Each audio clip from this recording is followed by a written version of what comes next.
بسم اللہ الرحمن الرحیم۔ اللہ علیہ نے سلطان محمود غزنوی اور ایاز کے 3 واقعات لکھے ہیں، بڑی عجیب کہانیاں لکھی ہیں۔ فرماتے ہیں کہ سلطان محمود ایک نیک بادشاہ تھا، اس کے پاس ایک دیہاتی نوجوان آ گیا، اس کا تعلق دیہات سے تھا، تعلیم بھی نہیں تھی، کچھ ایسی تربیت بھی نہیں تھی، مگر بادشاہ کے دربار میں آ کے جب خدمت پہ لگا تو اس نے اتنی اچھی خدمت کرنی شروع کی کہ تھوڑے دنوں میں بادشاہ کی آنکھوں میں بڑا درجہ پا گیا، بادشاہ نے اپنے مقرب بندوں میں شامل کر لیا۔ اب جو پہلے سے مقربین تھے نا، وہ بہت جیلس ہوتے تھے، ہم بڑے خاندانوں والے اور بڑی عقل سمجھ والے، تعلیم والے، ہم بادشاہ کے مشیر تھے، یہ کل کا نوجوان پتہ نہیں کہاں سے آ گیا دیہات سے اٹھ کے کہ بادشاہ کی اس کے اوپر بڑی خاص نظر پڑتی ہے۔ چنانچہ انہوں نے پروگرام بنایا کہ ہم بادشاہ سے موقع ملنے پہ بات کریں گے۔ انہوں نے بات کی کہ بادشاہ سلامت، جو محبت کی نظر اس کی طرف اٹھتی ہے وہ ہمارے اوپر نہیں اٹھتی، حسب میں ہم اچھے، نسب میں ہم اچھے، مال میں ہم اچھے، عقل میں ہم اچھے، لیکن محبت کی نظر اس کو جو مل گئی وہ ہمیں نہیں مل رہی۔ تو بادشاہ نے کہا کہ اچھا، میں کسی موقع پہ اس کا جواب دوں گا۔ اب بادشاہ نے کیا کیا کہ ایک پھل منگوایا جو بہت کڑوا تھا، کاشیں بنوائیں اور کاشیں ان سب لوگوں میں تقسیم کر دیں جو اعتراض کرنے والے تھے، اور ایاز بھی وہیں بیٹھا تھا، تو جس جس کو وہ کاش ملی اس نے منہ میں ڈالا، تھو تھو، بادشاہ سلامت، بڑا بہت کڑوا، توبہ توبہ، بہت کڑوا۔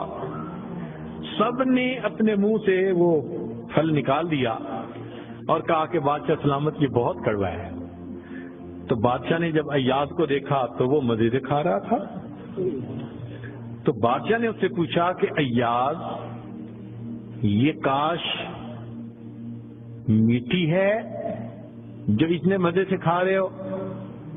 اس نے کہا بادشاہ سلامت ہے تو کڑوی، کھاتے کیوں جا رہے ہو؟ اس نے کہا بادشاہ سلامت، میرے دل میں یہ بات آئی کہ جس بادشاہ کے ہاتھوں سے میں زندگی بھر میٹھی چیزیں لے کے کھاتا رہا، اگر آج مجھے کڑوی بھی مل گئی تو میں اس کو واپس کیسے کروں؟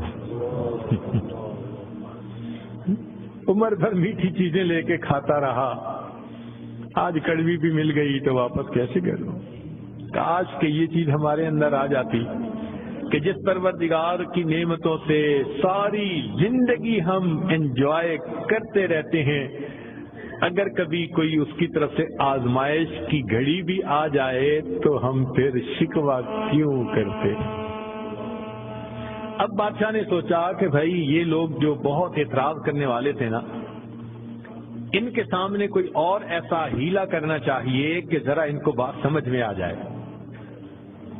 تو ایک دن بادشاہ آیا اور اس نے کہا کہ دیکھو بھائی، آج میں تم سب کی عقل کا امتحان لوں گا، تمہارا آئی کیو لیول دیکھوں گا کیا ہے، اور میں دیکھتا ہوں کہ کون اس میں پاس ہوتا ہے۔ اب جب بتا دیا تو سب بڑے محتاط ہو گئے۔ بادشاہ نے ایک موٹا سارا ہیرا دکھایا، دیکھو یہ کتنا قیمتی ہے، کتنا چمکدار ہے، اور ایک ہتھوڑا بھی ساتھ دیا، اور پہلے کو کہا کہ جی یہ ذرا ہیرا جو ہے توڑ کے دکھاؤ۔ اب وہ سمجھ رہا تھا کہ بادشاہ نے ہم سے امتحان لینا ہے ہماری سمجھداری کا، تو اس نے کہا بادشاہ سلامت، یہ ہیرا تو بہت قیمتی ہے، اتنے کیرٹ کا اور بالکل بے عیب ہے، کوئی فلاں نہیں، فلاں لیس ہے، لہذا اس کو تو نہیں توڑنا چاہیے۔ بادشاہ مسکرایا، کہنے لگا ہاں بہت اچھا۔ تو وہ سمجھا کہ بھائی میں نے بادشاہ کو کنونس کر دیا، چنانچہ دوسرے کو دیا، اس نے بھی اسی قسم کی لاجک، تیسرے کو دیا، اس نے بھی لاجک، جتنے اعتراض کرنے والے تھے سب کو ہیرا ہتھوڑا دیتے رہے، وہ یہی لاجک دیتے رہے اور معذرت کرتے رہے، حتیٰ کہ بادشاہ نے وہ ہیرا ایاز کے ہاتھ میں پکڑایا۔ جب ایاز کو کہا ایاز اسے توڑو، ایاز نے اس کو نیچے فرش پہ رکھا، دے کے مارا ہتھوڑا اور اس کے ٹکڑے ٹکڑے کر دیے۔ اب جب اتنے قیمتی ہیرے کے ٹکڑے ہو گئے تو وہ تو سارے خوش ہو گئے، آج اس کا گنوار پن کھلا، اس کی جہالت کھلی، بے وقوف، کیا پتا اس کو یہ کتنی قیمتی چیز تھی۔ تو وہ ایکسپیکٹ کرنے لگے کہ آج تو بادشاہ اس کو دھکا دے دے گا دربار سے۔ تو جب ہیرے کے ٹکڑے ہو گئے تو بادشاہ نے اس کی طرف دیکھ کے کہا ایاز تو نے ہیرے کے ٹکڑے کر دیے، اتنے قیمتی ہیرے کے؟ تو ایاز نے آگے سے سمپل سا آنسر دیا کہ بادشاہ سلامت، آپ نے مجھے حکم دیا تھا ہیرے کو توڑ دو۔ اب میرے سامنے دو آپشن تھی، یا تو اتنے قیمتی ہیرے کو توڑ دیتا، یا پھر میں انکار کرتا تو آپ کے حکم کو توڑ دیتا۔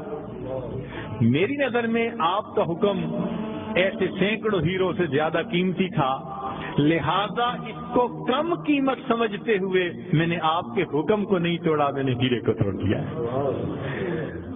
تو بھئی جتنا ایاز کے دل میں بادشاہ کے حکم کا احترام تھا، کاش ہم بندوں کے دل میں پروردگار کے حکم کا ایسا احترام آ جاتا۔ ہم خواہشوں کو توڑ دیں، تمناؤں کو توڑ دیں، اپنی امیدوں کو توڑ دیں، ہم کبھی بھی حکم خدا کو نہ توڑیں۔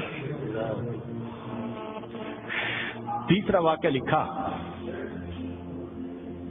کہ ایک دن ایک معترض جو تھا وہ آیا اور اس نے کہا کہ بادشاہ سلامت، یہ جو آپ کا زیادہ ہے نا چہیتا ایاز، ہمیں لگتا ہے کہ یہ خزانے سے چیزیں چراتا ہے، ہمیں تو شک ہے۔ بادشاہ نے پوچھا کیسے ہے؟ اس نے کہا جی ایک جگہ کلوزٹ بنائی ہوئی ہے اس نے، اور یہ صبح و شام اس کلوزٹ کا دروازہ کھولتا ہے اور دیکھتا رہتا ہے اور تالا لگا کے چابی اپنے پاس رکھتا ہے، چابی کسی کے ہاتھ میں نہیں دیتا۔ تو بادشاہ سلامت، ہمیں تو پکا شک ہے کہ آپ کے خزانے سے اس نے قیمتی چیزیں چرا کے رکھی ہیں اور یہ صبح و شام دیکھتا ہے اس کو۔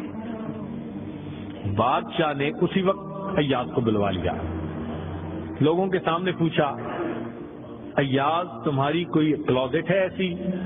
جی۔ تالا لگا کے رکھتے ہو؟ جی۔ صبح شام کھول کے دیکھتے بھی ہو؟ جی۔ لاؤ چابی اس کی۔ ایاز نے چابی نکال کے دے دی۔ بادشاہ نے ایک آدمی کو بھیجا کہ جاؤ اور کلوزٹ میں جو کچھ پڑا ہے سب اٹھا کے یہ کہ لے کے آؤ۔ اب جب وہ گیا تو ایاز تو مطمئن کھڑا رہا، مگر معترضین بڑے خوش ہوئے، آج پکڑا گیا، آج سمجھ لگے گی بادشاہ کو یہ کیسا بددیانت انسان ہے۔ تھوڑی دیر گزری تو جو گیا تھا وہ تالا کھول کے کیا دیکھتا ہے کہ اس میں ایک پرانا سا لباس ہے اور ایک پرانا سا جوتا رکھا ہوا اور کچھ بھی نہیں۔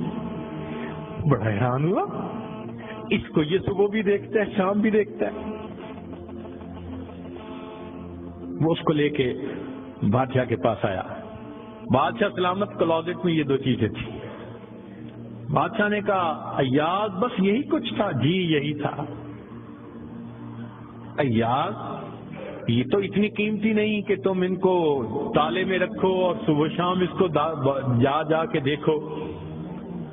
ایاز نے کہا کہ بادشاہ سلامت میرے لیے قیمتی ہے۔ پوچھا کیوں؟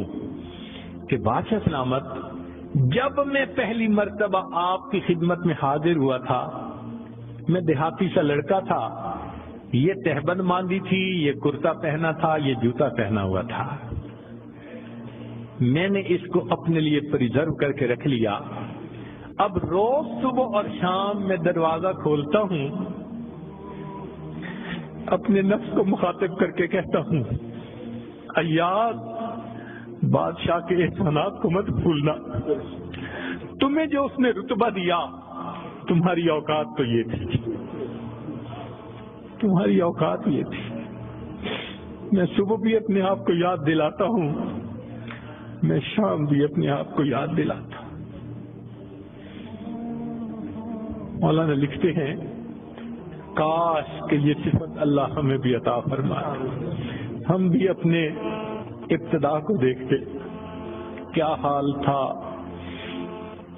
کیا ہماری اوقات تھی, اور آج اللہ نے اپنی رحمتوں سے, نعمتوں سے, برکتوں سے کس طرح ہمیں مالا مال کر دیا. ہم بھی اپنی بنیاد کو یاد رکھتے ہیں.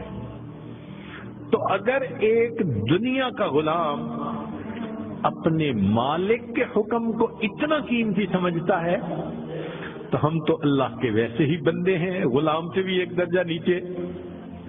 ہم تو اللہ کی ملک ہیں, مخلوق ہیں اس کی. لہذا ہمیں چاہیے کہ اللہ رب العزت کے حکم کی عظمت کو سامنے رکھیں, ہمیشہ خیال رکھیں کہ حکم خدا کبھی بھی ٹوٹنے نہ پائے. اللہ اکبر اللہ اللہ اللہ اکبر لا الہ